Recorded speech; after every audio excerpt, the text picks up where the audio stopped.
السلام علیکم ناظرین، میں محمد اسلم حسین سیاست کی عالمی خبروں میں آپ سب کا استقبال کرتا ہوں۔ متحدہ عرب امارات میں اماراتی وزارت افرادی قوت کی جانب سے اماراتی شہریوں کو روزگار فراہم کرنے کے لیے کابینہ کے فیصلے کے دوسرے مرحلے پر عمل درآمد کا آغاز کر دیا گیا ہے۔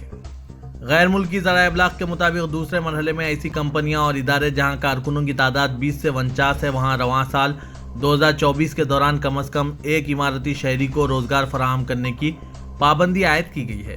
وزارت افرادی قوت کے مطابق ایسی کمپنیاں اور ادارے جہاں کارکن 20 سے زیادہ اور 49 سے کم ہیں، ان کی مجموعی تعداد 12,000 کے قریب ہے، جو 14 شعبوں میں کام کر رہی ہے۔ فیصلے کے مطابق آئندہ سال 2025 میں ایک اور اماراتی شہری کو روزگار فراہم کرنا ضروری ہوگا، جس کا مقصد بے روزگاری پر قابو پانا اور زیادہ سے زیادہ اماراتی شہریوں کو روزگار کے موقع فراہم کرنا ہے۔ وزارت کے مطابق ریئل اسٹیٹ، فنی، ٹیلی کمیونیکیشن، انشورنس، علمی اور اسی قسم کے دیگر شعبے، ایجوکیشن سیکٹر، صحت اور سوشل ورک کے علاوہ تفریح، ہول سیل اور ریٹیل کاروبار، لاجسٹک اور اسٹوریج اور دیگر شعبے شامل ہیں۔ وزارت افرادی قوت نے کہا ہے کہ قانون کے مطابق جن شعبوں کا ذکر کیا گیا ہے، ان کے ذمہ داروں کو چاہیے کہ وہ جلد از جلد قانون پر عمل درآمد کریں تاکہ کسی قسم کی پریشانی نہ اٹھانی پڑے۔ حماس کے سینئر رہنما شیخ صالح العروری کے والدہ نے خوشی کا اظہار کرتے ہوئے کہا ہے کہ میں اپنے بیٹے کو شہادت پر مبارکباد پیش کرتی ہوں، جس کی اس نے خواہش کی اور حاصل کی۔ اسرائیلی میڈیا کے مطابق حماس کے رہنما حزب اللہ کے سربراہ حسن نصر اللہ سے ملاقات کرنے والے تھے۔ اس سے قبل وہ ایران کے سپریم لیڈر آیت اللہ خامنہ ای سمیت اعلیٰ شخصیتوں سے ملاقات کر چکے تھے۔ اپنی گفتگو میں انہوں نے کہا کہ اللہ میرے بیٹے پر رحم فرمائے، اس نے مقدس زمین کے لیے اپنی زندگی کی قربانی دی، وہ شہادت کی دعائیں مانگتا تھا اور اللہ نے اس کی دعا قبول کر لی ہے۔ اس سے اور پوری دنیا کے مجاہدین کو اپنے بیٹے کی شہادت پر مبارکباد دیتی ہوں۔ ان کا کہنا تھا کہ 20 سال ہوئے میری اپنی بیٹے سے ملاقات نہیں ہوئی۔ اسرائیل نے صالح العروری کو 18 سال جیل میں رکھا، پھر اسے مصر سے ترکی اور ترکی سے قطر جلاوطن کیا۔ مجھے خوشی ہے میرا بیٹا اپنے وطن کے لیے شہید ہوا۔ واضح کہ صالح العروری گزشتہ شب اسرائیل کے ڈرون حملے میں لبنان میں اپنے 5 ساتھیوں سمیت شہید ہو گئے۔ شہید صالح العروری کا طوفان اقصی کارروائی کے منصوبے سازوں میں شمار کیا جا رہا تھا۔ بیٹے کی شہادت پر والدہ نے بیٹے کو مبارکباد پیش کی۔ اسرائیلی وزیراعظم بنیامین نتن یاہو کے مشیر کا کہنا ہے کہ جس نے بھی بیروت پر حملہ کیا، اس نے حماس پر حملہ کیا، نہ کہ لبنانی ریاست۔ اسرائیلی وزیراعظم بنیامین نتن یاہو کے مشیر مارک ریجو نے MSNBC کی اینڈریا میچل کو بتایا کہ اسرائیل نے آج بیروت کے قریب ہوئے حملے کی ذمہ داری قبول نہیں کی ہے، جس میں حماس کے ایک سینئر رہنما کو نشانہ بنایا گیا۔ ریجو نے اس بات کی تردید یا تصدیق نہیں کی کہ آیا اسرائیل نے اس حملے کی اجازت دی ہے، لیکن کہا کہ یہ لبنان پر حملے کے بجائے حماس پر ایک سرجیکل حملہ تھا۔ انہوں نے کہا کہ یہ لبنانی ریاست پر حملہ نہیں ہے، یہ حزب اللہ دہشت گرد تنظیم پر بھی حملہ نہیں تھا، بلکہ یہ حماس پر حملہ ہے اور یہ بالکل واضح ہے۔ لبنان کے وزیراعظم نجیب میقاتی نے ایک بیان میں اسرائیل پر الزام عائد کیا کہ وہ لبنان کو تصادم کے ایک نئے مرحلے میں لانا چاہتا ہے، جس میں انہوں نے بیروت کے قریب حماس کے ایک سینئر رہنما کے قتل کی مذمت کی۔ دوسری جانب اسرائیلی میڈیا کا کہنا ہے کہ وزیراعظم نے حکومتی نمائندوں، رہنماؤں اور ارکان پارلیمنٹ کو اس واقعے پر رد عمل دینے سے منع کر دیا ہے۔ اسرائیل اور حماس نے تصدیق کی ہے کہ لبنان کے دارالحکومت بیروت میں زوردار دھماکہ ہوا، جس کے نتیجے میں صالح العروری شہید ہوئے۔ فلسطین اسلامی تحریک مزاحمت حماس کے سیاسی بیورو کے سربراہ اسماعیل ہنیہ نے کہا ہے کہ ہم غازہ اور دریائے اردن کے مغربی کنارے میں واحد فلسطینی حکومت کے قیام پر تیار ہیں۔ انہوں نے 20 دسمبر کو غازہ میں جنگ سے متعلق پیش رفتوں اور حملوں کے خاتمے پر مذاکرات کے لیے مصر کے دارالحکومت قاہرہ کے دورے کے بعد ایک ویڈیو ریکارڈنگ جاری کی ہے۔ ویڈیو ریکارڈنگ الاقصی ٹیلی ویژن پر نشر ہوئی۔ ویڈیو میں اسماعیل ہنیہ نے غازہ کی صورتحال سمیت جنگ کی صورتحال کا جائزہ لیا۔ انہوں نے کہا کہ حماس کو فلسطینی اور دیگر عرب فریقین کی طرف سے فلسطین کی داخلی صورتحال کے بارے میں متعدد تجاویز ملی ہیں۔ ہم نے اس بات کی تصدیق کی ہے کہ ہم دریائے اردن کے مغربی کنارے اور غازہ کے لیے ایک قومی حکومت کی خاطر کسی سمجھوتے تک پہنچنے اور جمہوری راستوں کے ذریعے اور فلسطین تحریک نجات کے دائرہ کار میں قومی ساخت کی تعمیر نو کے لیے تمام قومی اجرائے ترکیبی کے اجتماع کے لیے تیار ہیں۔ انہوں نے کہا کہ غازہ کی پٹی میں غازہ اور دریائے اردن کے مغربی کنارے میں کوئی متحدہ قومی حکومت قائم ہونے تک کوئی بھی افراتفری اور بدنظمی پیدا نہیں ہوگی۔ اس وقت پولیس اور سیکورٹی سروسز کام کر رہی ہے۔ حکومتی ادارے جنگ اور حملوں کے سائے میں موجود امکانات کے ساتھ حتی المقدور شکل میں بہترین کارکردگی دکھا رہے ہیں۔ انہوں نے فلسطین کی داخلی ساخت کی تنظیم نو اور متحدہ قومی حکومت کے قیام کی اپیل کی اور کہا کہ مسئلہ فلسطین کا کوئی ایسا حل قبول نہیں کیا جائے گا جو حماس اور دیگر مزاحمتی تنظیموں کی عدم موجودگی میں عمل میں لایا گیا ہو۔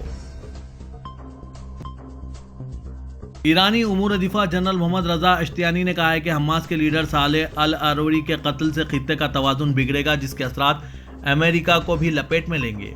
ایران کی سرکاری خبررساں ایجنسی ایرنا کے مطابق تہران میں اخباری نمائندوں سے بات کرتے ہوئے وزیر دفاع نے گزشتہ شام اسرائیل کی طرف سے لبنان میں حملے کے دوران حماس کے لیڈر صالح العروری کی ہلاکت سے متعلق کہا کہ امریکہ کی دشمنانہ ذہنیت جاری ہے جو کہ اسے نقصان پہنچائے گی۔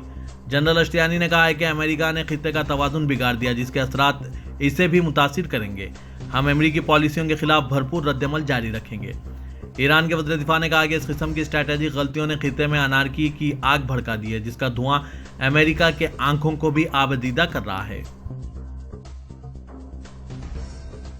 ایران میں جنرل قاسم سلیمانی کے مقبرے کے قریب 2 زوردار دھماکے ہوئے، جس کے نتیجے میں 73 افراد ہلاک اور متعدد زخمی ہو گئے۔ غیر ملکی خبررساں ایجنسی نے ایران کی سرکاری میڈیا کا حوالہ دیتے ہوئے بتایا کہ قبرستان میں جنرل قاسم سلیمانی کی برسی کے موقع پر منعقدہ تقریب کے قریب 2 دھماکے ہوئے ہیں۔ ایران کی سرکاری میڈیا کے مطابق کرمان میں ایک کے بعد دیگر 2 دھماکے ہوئے، جس میں اب تک 73 افراد ہلاک اور 171 قریب زخمی ہیں۔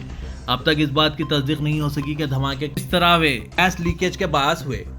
جنرل قاسم سلیمانی کی برسی کے لیے منعقدہ تقریب میں لوگوں کی بڑی تعداد موجود تھی، جس کے باعث ہلاکتوں کی تعداد میں اضافے کا خدشہ ہے۔ امریکہ نے 2020 میں بغداد ایئرپورٹ پر ڈرون حملے میں جنرل قاسم سلیمانی کو شہید کیا تھا۔ خادم حرمین شریفین شاہ سلمان بن عبدالعزیز آل سعود نے سال رواں 2024 کے دوران 1000 عمرہ زائرین کی میزبانی کی منظوری دی ہے۔ سعودی پریس ایجنسی کے مطابق یہ عمرہ زائرین خادم حرمین شریفین کے مہمان ہوں گے، جنہیں وزارت اسلامی امور، دعوت و ارشاد کے تحت مدعو کیا جائے گا۔ اس موقع پر وزیر اسلامی امور شیخ ڈاکٹر عبداللطیف بن عبدالعزیز آل شیخ نے شاہ سلمان اور ولی عہد شہزادہ محمد بن سلمان کا شکریہ ادا کیا۔ انہوں نے واضح کیا کہ خادم حرمین شریفین کے مہمانوں کا مختلف شعبوں سے تعلق ہوگا، جنہوں نے اسلام اور مسلمانوں کی نمایاں خدمت کے علاوہ انتہا پسندی اور دہشت گردی کے انسداد کے لیے اہم کام کیے ہوں گے۔ سعودی عرب کے صحرائے ربا قالی میں بھٹکے ہوئے اماراتی شہری کو 3 دن کے بعد بچا لیا گیا۔ سبق ویب سائٹ کے مطابق اس شہری سے گزشتہ ہفتے کے روز رابطہ منقطع ہو گیا تھا۔ صحرا میں بھٹک جانے والے کو تلاش کرنے والے ادارے آلفو نے کہا ہے کہ اماراتی شہری کے بھٹک جانے کی اطلاع ملتے ہی ٹیم تشکیل دی گئی تھی۔ ہمیں اطلاع ملی ہے کہ اس شخص اماراتی نمبر پلیٹس کی جیپ میں سوار ہو کر صحرا کی طرف گیا تھا۔ اس کا رخ صحرا میں قلمہ فیصل نامی صحرائی علاقے کی طرف تھا، جب گاڑی میں پیٹرول ختم ہو گیا۔ ادارے نے کہا کہ رضاکاروں کی بڑی ٹیم اسے 3 دن تک تلاش کرتی رہی اور بالآخر اسے آج پا لیا۔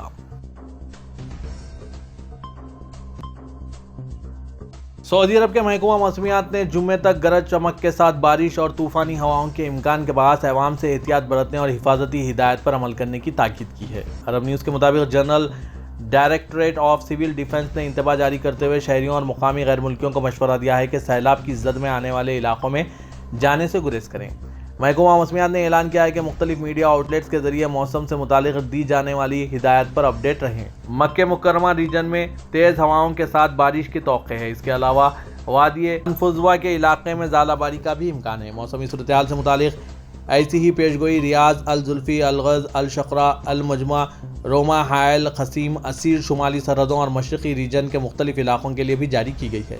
مکہ مکرمہ کے علاقے بشمول طائف، المعصم، الارضیات، ترابہ، المغی، القرمہ اور رانیہ کے علاوہ الجوف، الباحہ کے علاقے اور جیزان میں درمیانی درجے کی بارش، تیز ہوائیں اور گرد و غبار کا امکان ہے۔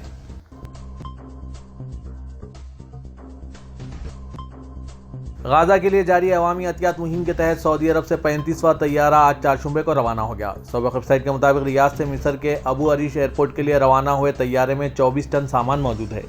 انتظامیہ نے کہا ہے کہ طیارے میں غذائی اشیاء کے علاوہ طبی سامان، کمبل، خیمے اور سلیپنگ بیگز موجود ہیں۔ سعودی عرب کی جانب سے غزہ کے لیے فضائی امدادی کارروائیوں کے ساتھ ساتھ سمندری ذریعے سے بھی ضروری اشیاء کی ترسیل جاری ہے۔ وزیر کے خادم حرمین شریفین شاہ سلمان بن عبدالعزیز اور ولی عہد شہزادہ محمد بن سلمان کی ہدایت پر عوامی عطیات مہم جاری ہے۔ لندن میں مہنگے اور لگژری مکانات کی خرید و فروخت کرنے والے ایک ادارے نے کہا ہے کہ 2023 میں سعودی اور اماراتی شہریوں نے سب سے زیادہ مکانات لندن میں خریدے ہیں۔ سابق ویب سائٹ کے مطابق 2023 کے دوران لندن میں مجموعی طور پر 54 مہنگے مکانات فروخت ہوئے ہیں۔ فروخت کیے جانے والے مکانات کی مجموعی مالیت 1.5 بلین پاؤنڈ ہے، جبکہ 2022 میں 49 مکانات فروخت ہوئے ہیں۔ ادارے نے کہا ہے کہ لندن میں فروخت کیے گئے 60% مہنگے مکانات سعودی عرب کے شہری اور اماراتی شہریوں نے خریدے ہیں۔ دوسرے اور تیسرے نمبر پر امریکی اور چینی شہری آتے ہیں جنہوں نے مہنگے مکانات خریدے ہیں۔ یورپی یونین نے ہیرے کی کان کنی کی روسی اور دنیا کی سب سے بڑی کمپنی آلروسا اور اس کے منتظم آلہ کو پابندیوں کی فہرست میں شامل کر دیا ہے۔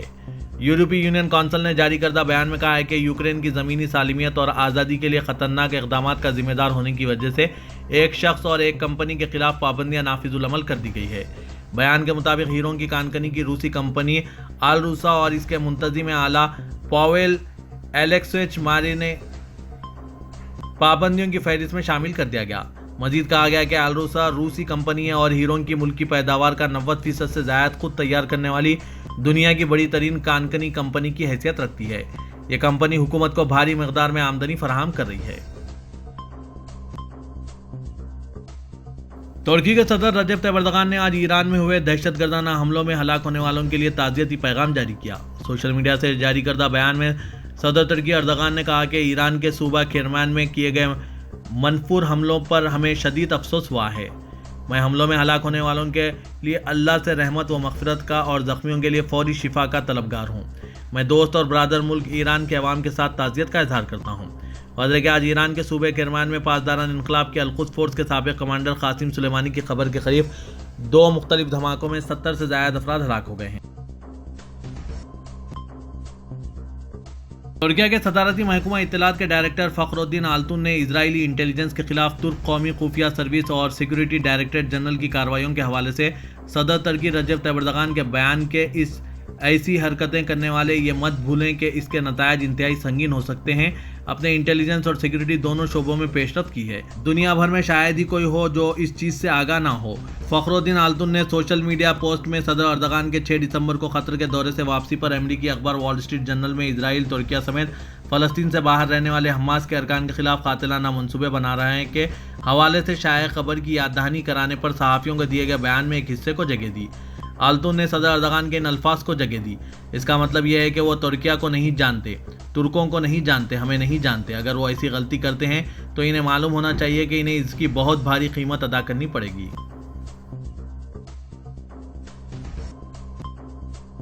پاکستان میں مسلم لیگ نواز کی چیف آرگنائزر مریم نواز شریف کے اثاثوں کی تفصیلات بھی منظر عام پر آ گئی۔ لاہور سے قومی اسمبلی کی نشست NA 119 کے لیے جمع کرائے گئے کاغذات نامزدگی کے ساتھ مریم نواز نے اپنے اثاثوں کی تفصیلات پیش کی۔